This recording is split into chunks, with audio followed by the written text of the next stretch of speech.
Dalilnya sahih, saat bayi dilahirkan terus dilakukan azan, iqamah. Terus azan dan iqamah saat mengubur orang yang meninggal. Apakah sahih dalilnya? Khusus yang masih dihasankan oleh para ulama adalah azan di telinga kanan bayi. Itu yang masih dihasankan oleh Ibnu Qayyim dalam buku beliau. Tapi kalau iqamah memang didhaifkan oleh umumnya ulama. Iqamah di telinga kiri itu tidak ada. Kan gitu. Itu yang masalah bayi lahir. Kalau masalah iqamah dan azan pada saat menguburkan orang mati sama sekali tidak ada dalilnya. Ini perbuatan bid'ah yang mungkar.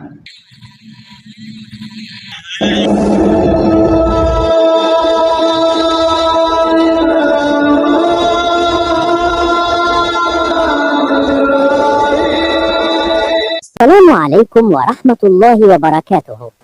الحمد لله الذي كتب على كل نفس الموت وجعل ذكره عونا للأحياء والأموات، والصلاة والسلام على سيدنا ونبينا محمد الذي علمنا الإحسان في كل شيء وعلى آله وصحبه ومن سار على هديه. أما بعد. 2. Mukaddimah singkat. Pemirsa Cahaya Hati 80 yang mengharapkan ampunan Allah. Salah satu praktek yang sering dilakukan sebagian kaum muslimin saat jenazah hendak dimasukkan ke liang lahat adalah mengumandangkan azan. Amalan ini kerap dituduh sebagai bid'ah mungkarah, bid'ah yang tercela karena dianggap tidak ada dalil khusus dari Nabi Shallallahu Alaihi Wasallam yang memerintahkan azan di kuburan. Kita harus menanggapi klaim ini dengan adil. Meskipun tidak ada hadis sahih yang secara eksplisit memerintahkan azan saat penguburan, bukan berarti amalan ini otomatis menjadi mungkar, tercela yang harus dihindari. Mari kita telusuri mengapa para ulama salaf dari beberapa madhab memandang amalan ini sebagai sesuatu yang masyru' disyariatkan atau setidaknya tidak terlarang berdasarkan prinsip-prinsip syariat. 3. Narasi bantahan dan dalil.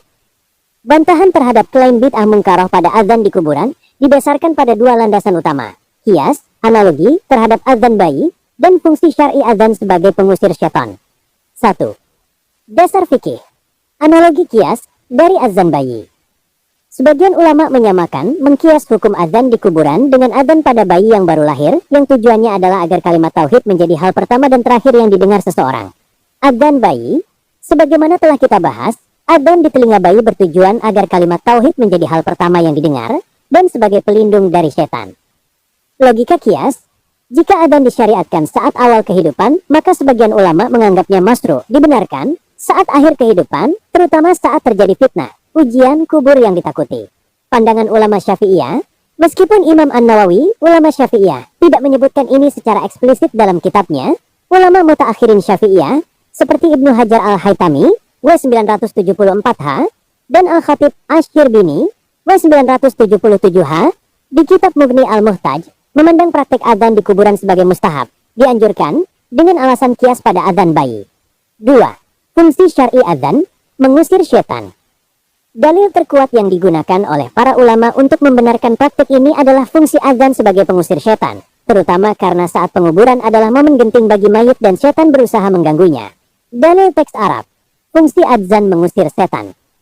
Rasulullah Shallallahu Alaihi Wasallam bersabda, "Haddatsana Abdullah bin Yusuf, qala akhbarana Malik an Abi Zinadi an al-A'raj an Abi Hurairah anna Rasulullah Shallallahu Alaihi Wasallam qala إذا نودي للصلاة أدبر الشيطان وله ضراط حتى لا يسمع التأذين، فإذا قضى النداء أقبل، حتى إذا ثوب بالصلاة أدبر، حتى إذا قضى التثويب أقبل، حتى يخطر بين المرء ونفسه، يقول اذكر كذا لما لم يكن يذكر، حتى يظل الرجل لا يدري كم صلى."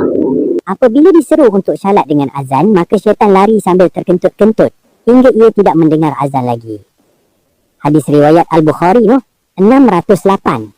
Penjelasan.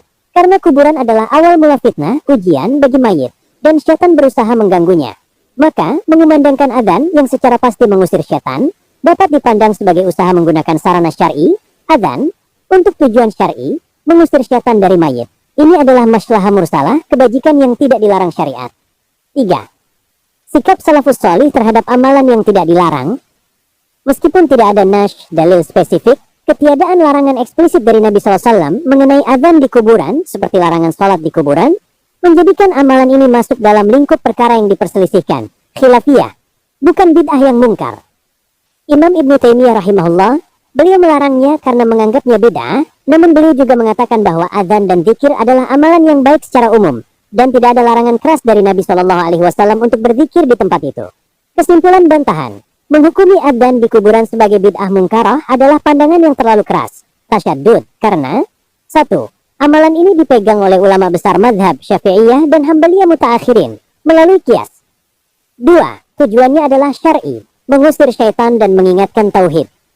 Oleh karena itu, amalan ini harus dipandang sebagai perkara khilafiyah ijtihadiyah, perbedaan pendapat hasil ijtihad, dan tidak pantas dijadikan pemisah antara kaum muslimin. 4.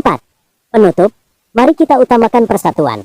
Ketika sebuah amalan dilakukan dengan niat baik, mengingatkan tauhid dan mengusir syaitan, dan didukung oleh ijtihad ulama muktabar yang diakui melalui qiyas, kita tidak berhak menghukuminya sebagai mungkar yang wajib diperangi.